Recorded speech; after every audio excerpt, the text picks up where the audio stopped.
Looking for financial insights you can trust? How do you protect yourself as an investor? What's the strategy? I think it's really simple. I think you just want to be diversified in your portfolio.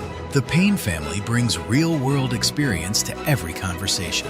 Well, I think that's the problem right now is, right, a lot of people that are close to retirement, they're taking so much risks. And if we do get a big sell-off, it could derail their retirement. Listen to the Pain Points of Wealth on the Red Apple Podcast Network. Listen, all you New Yorkers. Taxi. Okay, man, we're looking around. This is the 77 WABC minicast. Sunday morning. With us today is Governor George Pataki, one of the best governors New York State has ever had. And Governor, tell us what's on your mind this Sunday morning and how are we doing?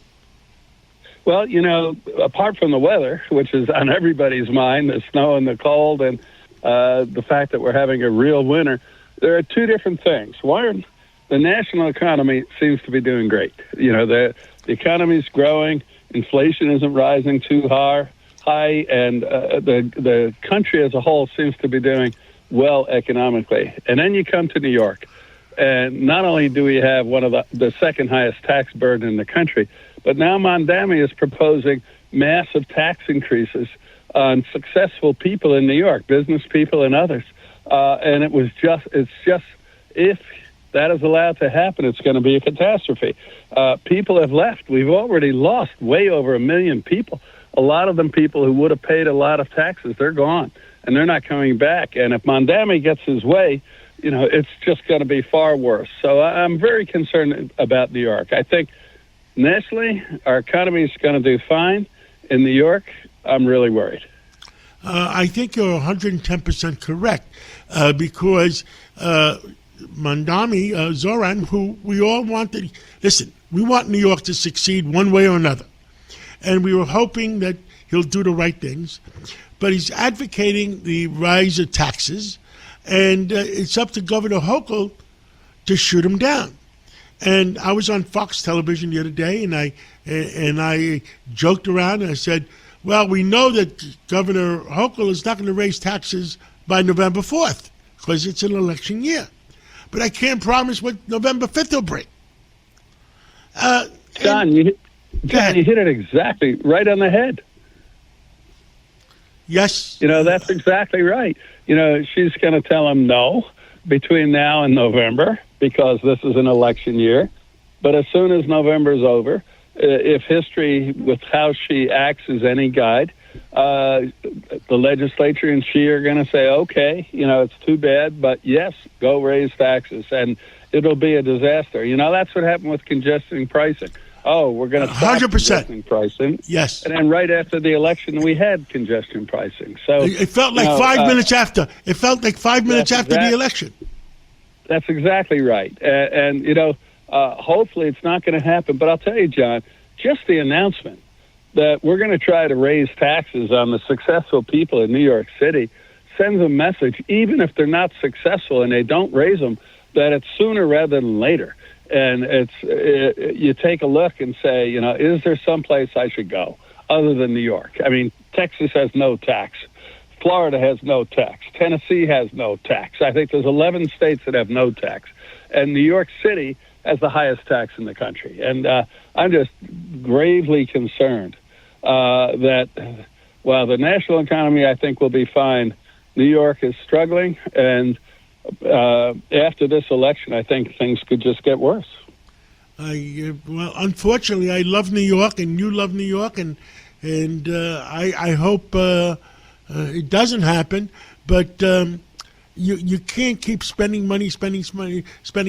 I had before, or I'm having on Andrew Wine, the president of the Citizens Budget Commission.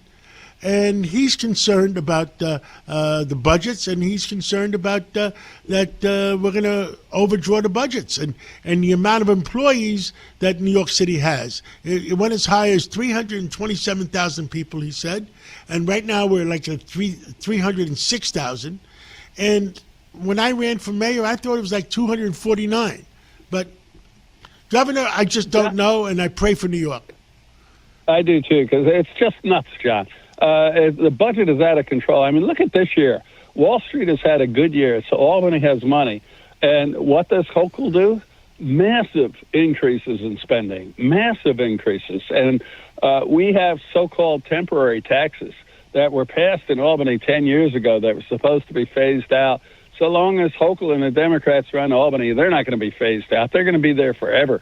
And my fear is they're just going to get worse. And, you're right. We want Mondami to succeed. We want New York to thrive. But these are exactly the wrong policies. Government that's too big, it's too expensive. And instead of trying to figure out ways to make it less expensive, they just want to take more from the people who actually work and make money. I agree with you.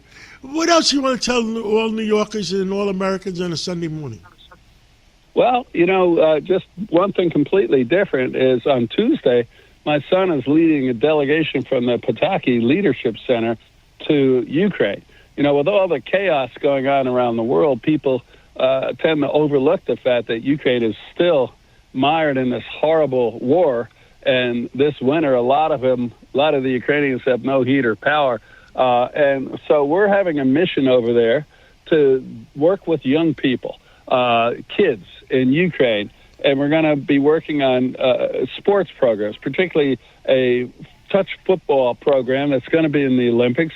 We're going to have coaching and clinics, and then we're going to have watch parties for the Super Bowl and some of the other things going on, and just a way to try to build morale. And I have to tell you that the State Department and President Trump have funded this program.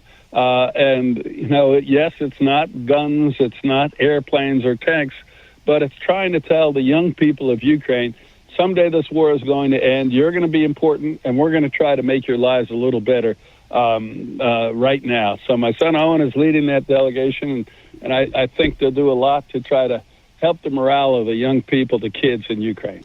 Governor George Pataki, thank you so much for coming on, and God bless you, and God bless America, and let's hope it warms up a little bit in New York. Thank you so much. I totally agree, John. God bless you, and God bless America and our 250th anniversary of this great country. Listen to this podcast now on the Red Apple Podcast Network. The Idea Gen Global Podcast with George Sifakis. I'm George Sifakis. In a world overflowing with noise, there is one forum where the world's smartest voices connect, where visionaries sit at the same table as innovators, and great minds don't just talk, they act. Download all of Red Apple Media's podcasts right now through your favorite podcast platform.